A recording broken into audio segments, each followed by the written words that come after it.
the more fun part, when there isn't a problem to fix, is specifying color. Obviously, this streamlines your color design workflow immensely, takes out all of the subjectivity.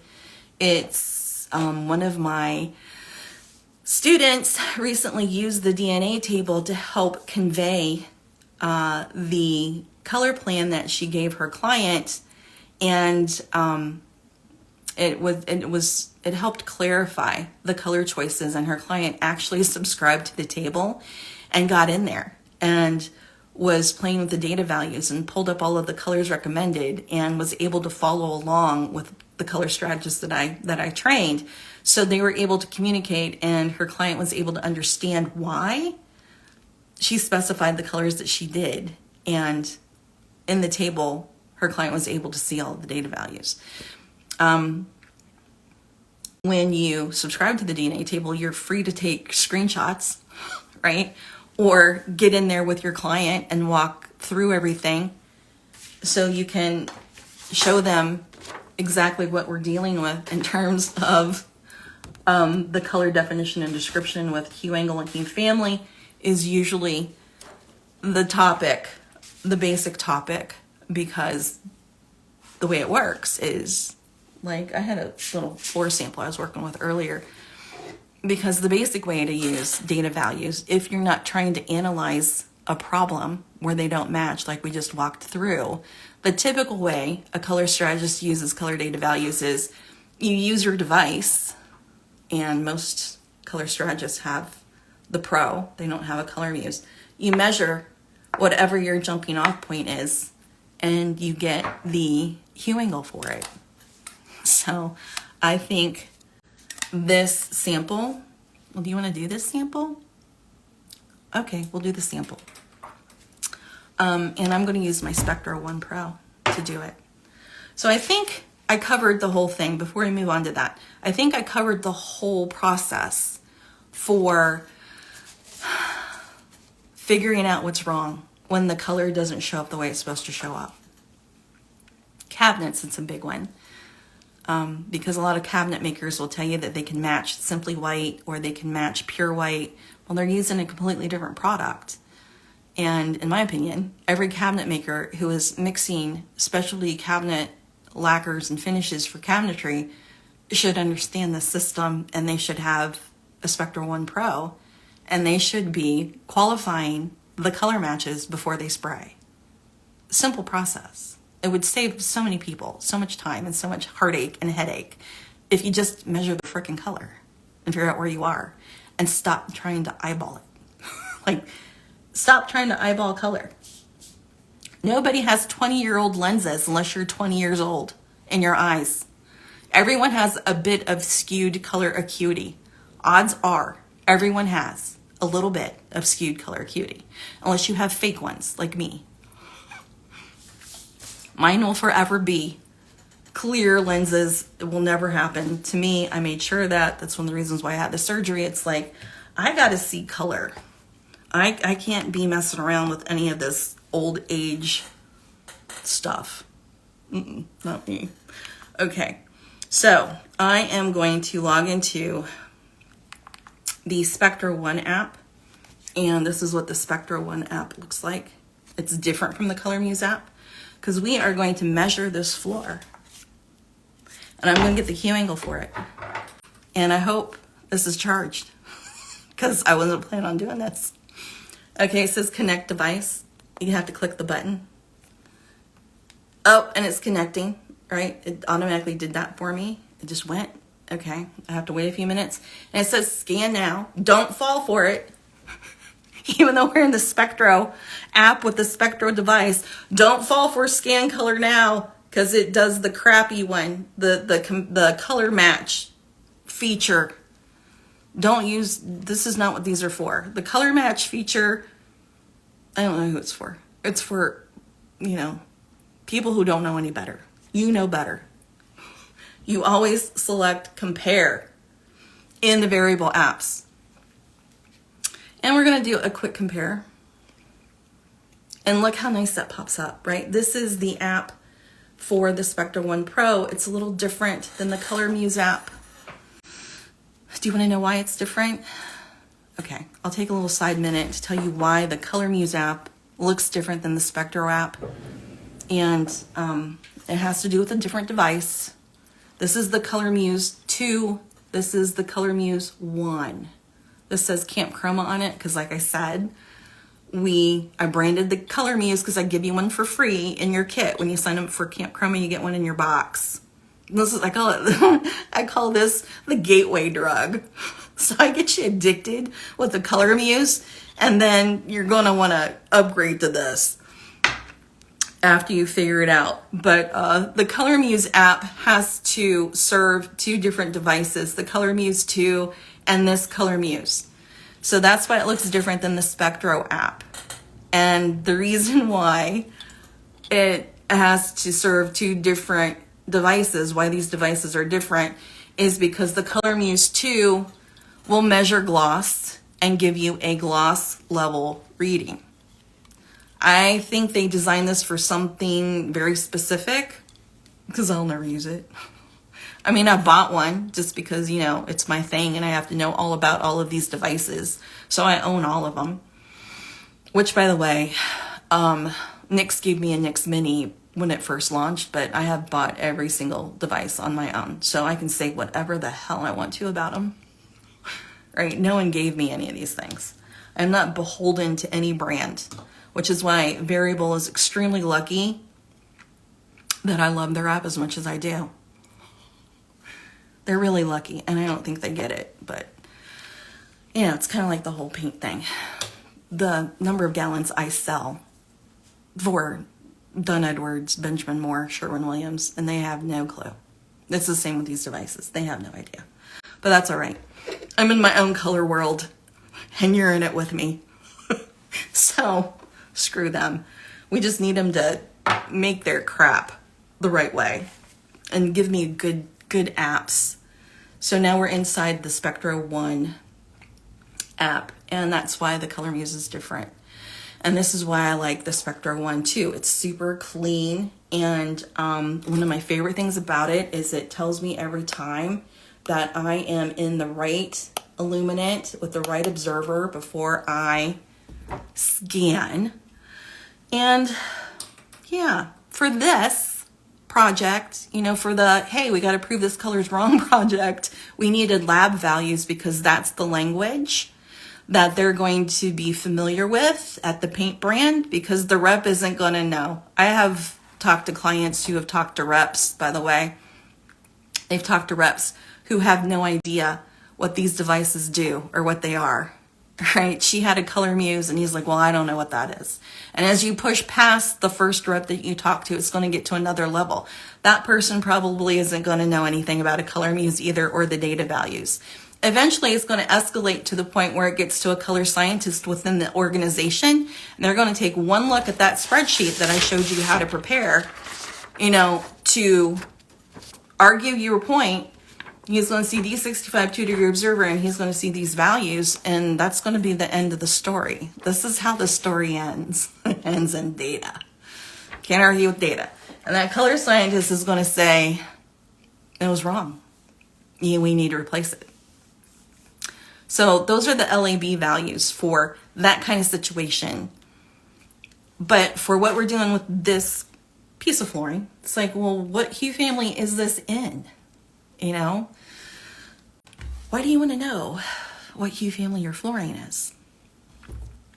One of my favorite strategies for flooring, since we're talking about it now, we're moving off from that was a wrong color and how do you get them to fix it on their dime, not yours. We're moving on to a different thing that I wasn't planning to talk about. So, because you guys said you wanted to, and we will. Flooring. Why do you want to know what hue family your floor belongs to? Well, if you don't have any furniture, if it's a new build, you could create a cohesive envelope, is what I like to call it. A cohesive envelope, so there's a nice relationship between floors and walls and trim, and then you can fill it up with whatever you want to, and then go repaint down the road. If you find a rug or something, and then pull a color from the rug and use that as the jumping off point. Yvette said, which do you use to read color? A Spectro Yeah, we talked about this a little early at the very beginning, but I mentioned when people have a problem with colors not being what they're supposed to be, and they have a little bit of a conflict between their painter and maybe even the paint brand and the rep, trying to figure out who's wrong and how bad is it and does it warrant replacement of product and someone cutting a check for labor.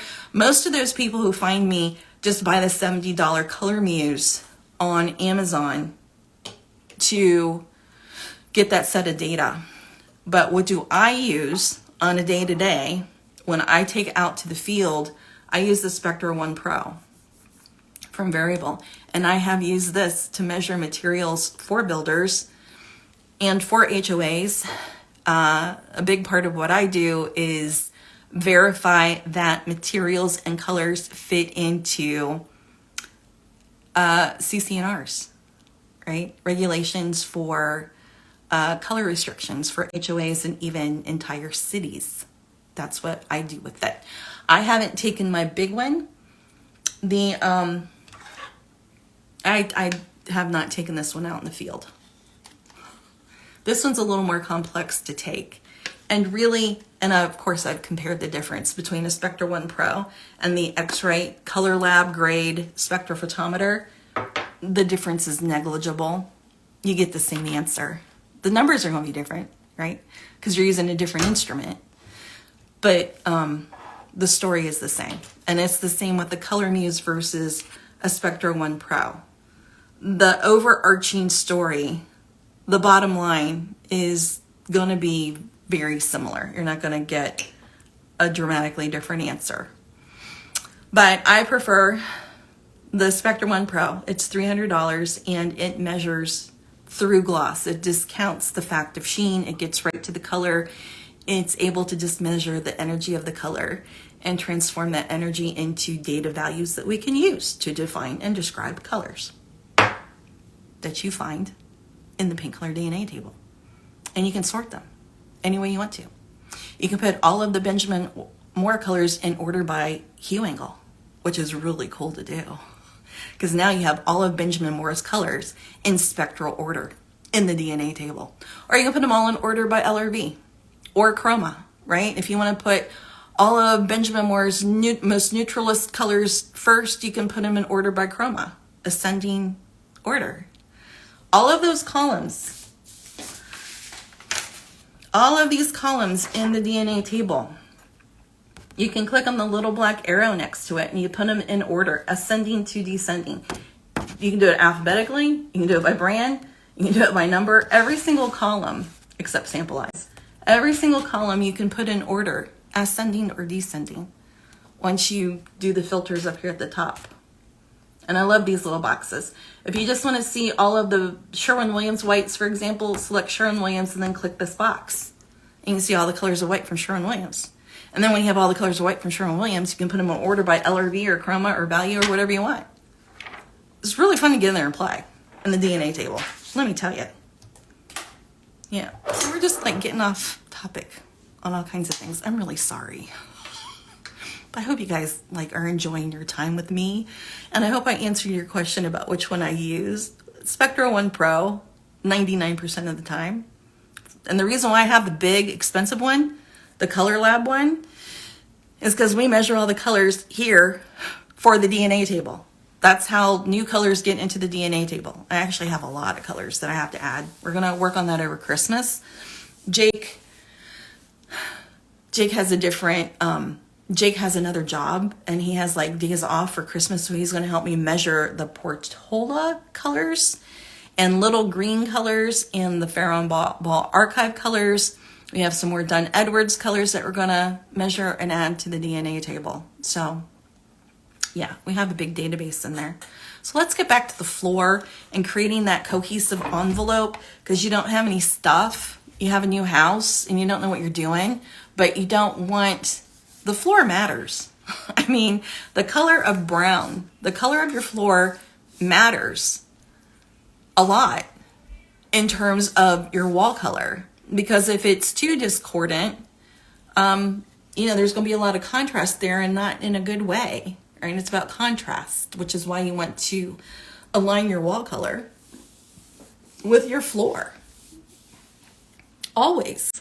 It's like the floor is a color and it's a humongous area visually. It's like, how can you not consider the floor? Whether it's honey oak or whether it's a color of brown, you know, there are multiple different colors of brown. And I know because I've measured them. Like brown can range in hue angle. Oh geez, I just hit that.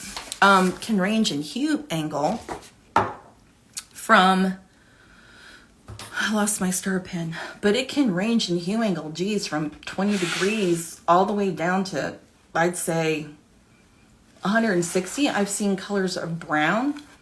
These start to get a little interesting.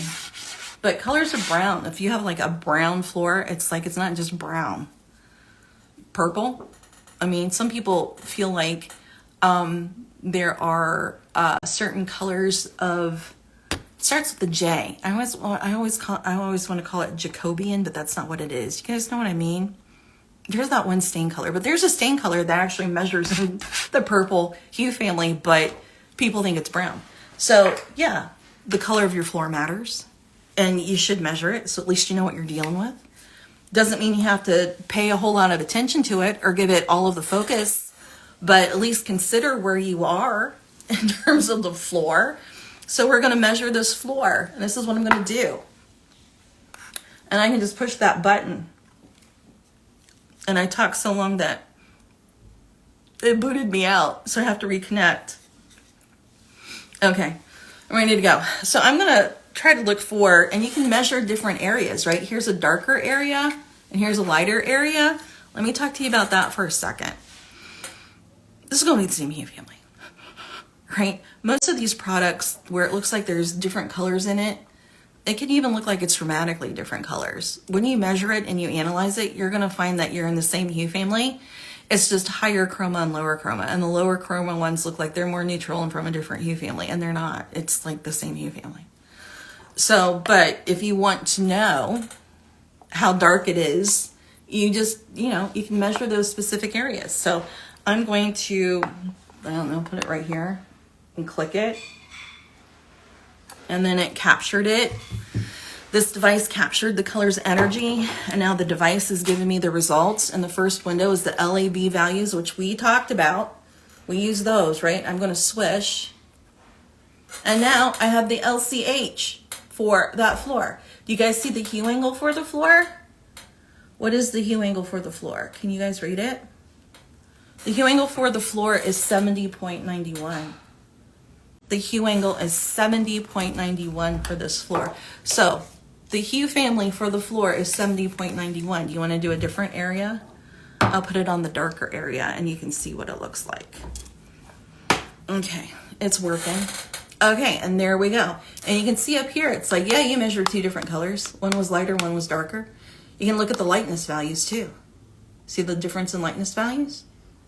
Then we come over here, it's like, well, what was that one measured at? We had 70, and this one's 63, 70 and 63. Well, they're different. But how different? They're not that different. So we're still in the yellow red hue family neighborhood. I was low power mode, so we took a little pause. So yeah, so it's 63 and 70 for both areas in this flooring. It's the same hue family, the end of the yellow red hue family. That's where this brown falls. So what does that mean for paint colors? Well, you can just go to the paint color DNA table and search for paint colors that fall in the same hue family pocket. 70 degrees. I don't know, something like pale oak might be one.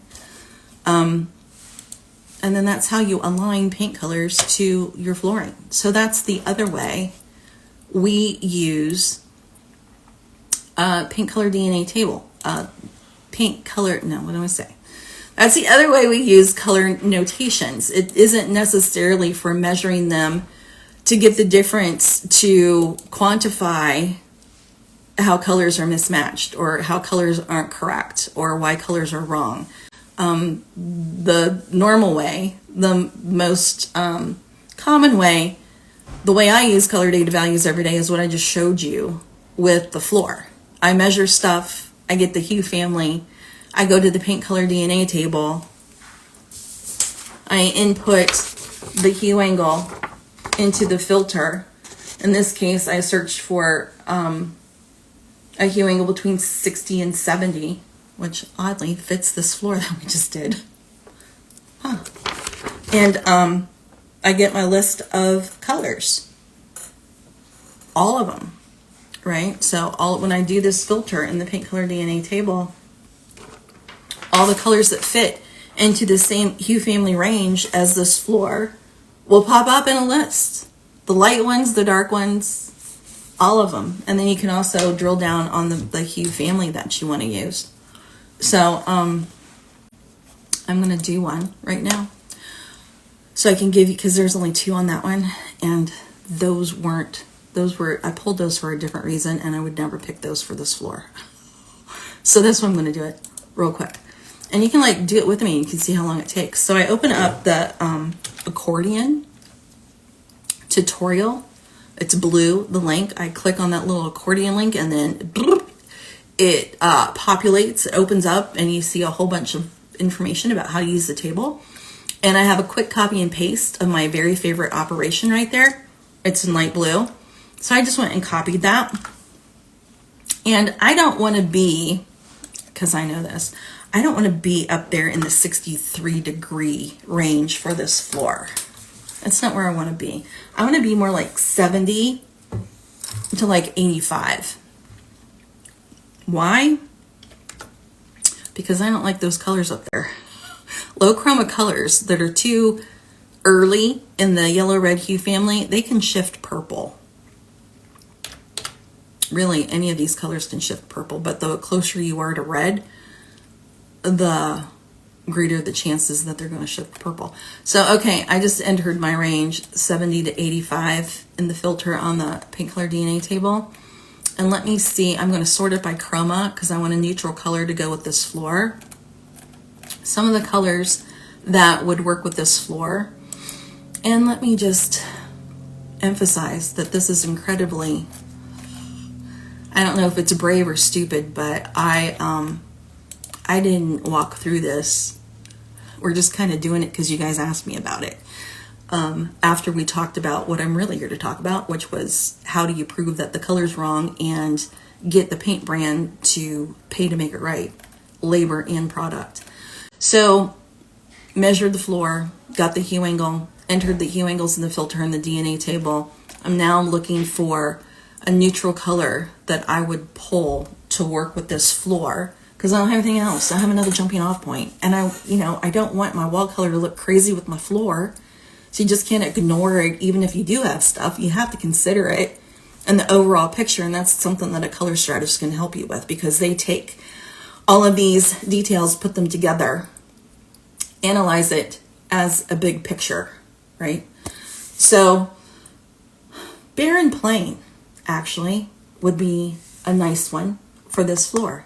I would choose bare and plain from Benjamin Moore, 84-degree hue angle. Really good one.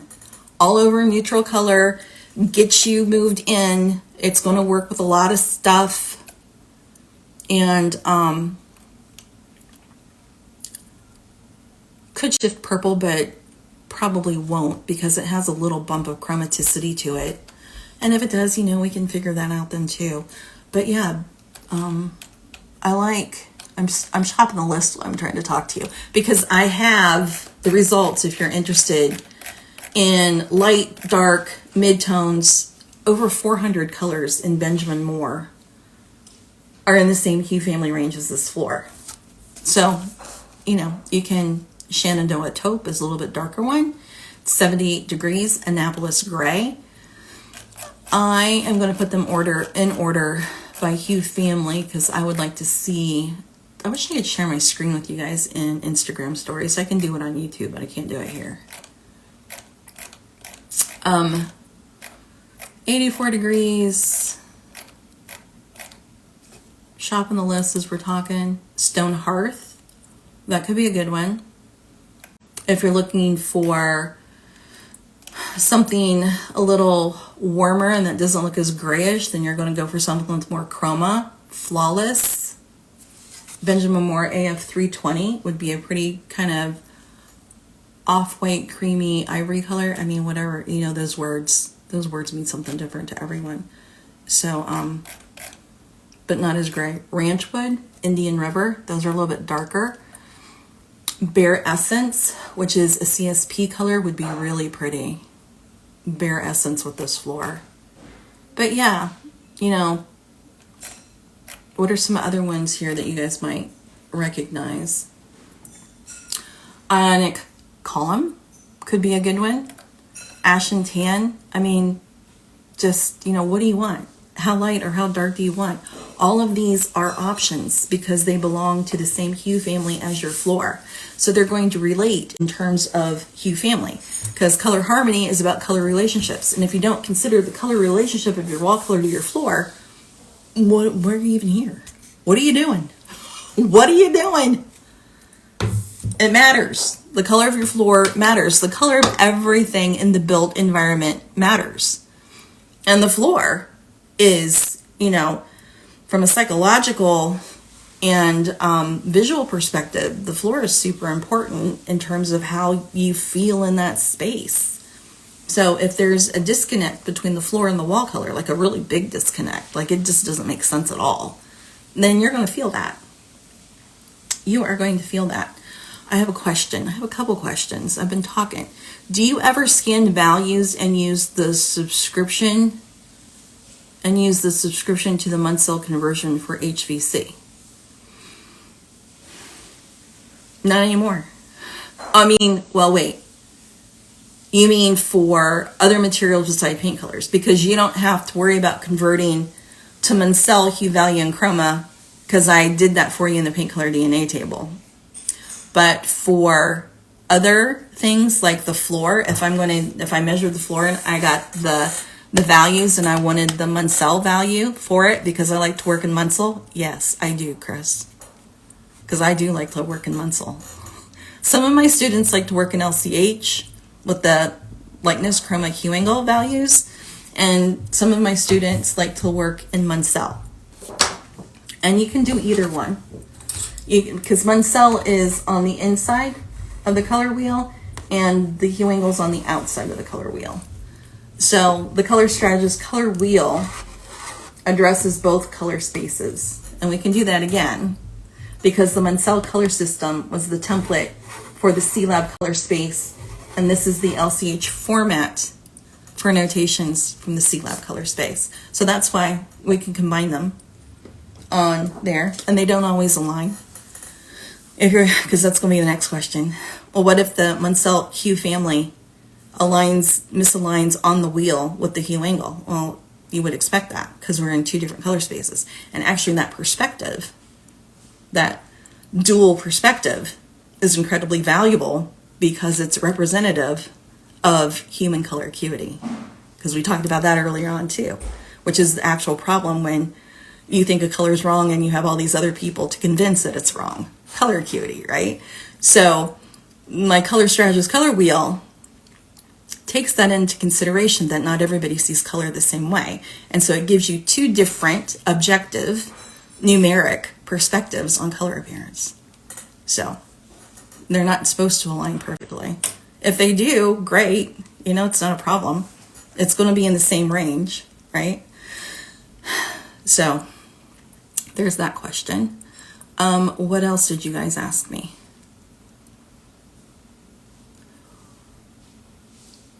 I have a color reader and, okay, I see it. The color reader, I have it right here.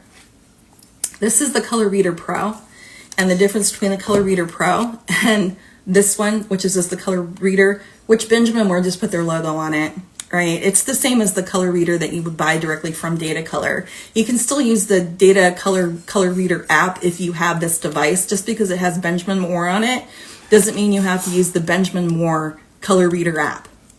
You're not locked into that. You can still use the Color Reader app. So the difference really between the Pro and this one is the Pro has this little window on the side that will show you the LAB value when you measure something. Excuse me. I had Chinese for lunch. It was really good, but geez Louise. So that's the difference. So when you light it up, you see this little display here. So the thing is if you do have a color reader, whether it has the Benjamin Moore logo or whatever logo on it or not, is the calibration is in the lid for the small one, just like it was for the Color Muse, right? So the comment was that she has this one and she feels like it stopped working and it's not as accurate. You have to calibrate this one differently. There's no cap on it, right? There's a button on the end, it turns it on, and you have to calibrate it differently. And you probably don't know this, but when you get, because a lot of people miss this, when you get the Color Reader Pro, you get this little case. In the case, you have to pull out the calibration plate. So to calibrate the big Color Reader Pro, you have to have the calibration plate, and you have to do this and then follow the instructions on the app. So this one gets calibrated too. It's just different from this one. A lot of people miss that. So yeah, before you measure, you want to make sure you calibrate. And I don't use this one very often, so I don't know if it prompts you to calibrate after a certain number of scans or not. But, you know, if you're going to go in on the data values, trying to prove a point, like we discussed in the first half of this video, then you want to make sure you have a calibrated device before you start taking measurements. And I can't get this thing put back in. Oh geez, but it goes in here. Like this is, you see where it goes? That's why most people miss it. That's why most people who get that device don't even know that they have a calibration plate. Good Lord, I finally got it back in. Okay, so yeah, that's how you calibrate this device. This one comes with the cap, just like Color Muse does. The NYX devices, they don't have any kind of a calibration process with the Pro or the Mini. They do have a spectrophotometer now, which is like $1,000, which I would never spend $1,000 on a spectrophotometer from NYX. Sorry, but I wouldn't. But that whole thing comes with the whole system for their spectrophotometer. These are colorimeters, where you do have to calibrate their Spectro. And yes, for the Spectro 1 Pro or the regular Spectro 1, you have to calibrate these devices. These do not have calibration in the lid, so you have to do it separately. And this is what the inside of the Spectro 1 case looks like. And you get special tiles that have been calibrated to your device, and it's blue, yellow, and green. And you have to go through the calibration process that the app coaches you through to calibrate your Spectros. I can't get the white one out. I can't get it out. I got it out. There's the white one. So you have to use all three of these tiles to calibrate your Spectro 1 Pro. I do it every time I use it. I calibrate my device all the time. And, you know, there's probably a technical person out there who could explain to me why that's a problem and why I don't need to do it, but it makes me feel better, technical person, so that's why I do it. And, you know, it doesn't hurt anything. You can calibrate them as many times as you want. Okay, so if your device doesn't seem like it's working anymore, make sure you're calibrating and make sure you have your settings correct, D65 2-degree illuminate. And the Color Muses are only $70 devices. Keep that in mind. These are only $300 devices. The big one that I bought, like this one was more than $300. These last years and years and years. There are color labs that have models of these that are very, very old, but it's an X-Rite product, and it's, you know, it's very much, you get what you pay for. So if you're spending less than $100 on a colorimeter, the accuracy is going to be perfectly fine for what we're doing. And again, if we get into a little pissing contest about, you know, the color is wrong and how wrong is it, then you can escalate that up in terms of instrumentation and see and verify just exactly how far off you are. But for normal color work, everyday color work, you know, finding out the hue family for a flooring or a fabric, you can measure anything. I have measured stone, I have measured brick, I've measured multiple materials for HOAs and builders, specifically to meet color specifications. That's a lot of what I do. And homeowners, right? So it's perfectly, these lower cost devices work perfectly for that. It's reasonably informative. The only thing that it's not really great for is the LRV. And you might have noticed that in these apps there is, I think Nix does give you LRV. Not all of them give you LRV. And that is the one inconsistency in the data values, and that's because LRV is so controversial. Technically, to measure LRV, you should be using an instrument with spherical geometry. And then there's standards to follow for measuring LRV. Obviously, a Nix Mini does not have spherical instrumentation. So when you use this to get LRV from something, you have to kind of take it with a grain of salt and assume that it's reasonably informative, because it's not the standard instrumentation. And and I have a video about LRV that I did earlier in the week. You should go watch that. And I did forget to mention in that video that you really cannot compare LRV values from brand to brand. So if you have Ash and Tan from Benjamin Moore with an LRV of 51, and you're comparing that to Sherwin-Williams Agreeable Gray that has an LRV of, I don't know. Let me go look it up because I have it right here, and so we can have an actual discussion. So Ash and Tan is a 51 degree LRV. I'm in the paint color DNA table.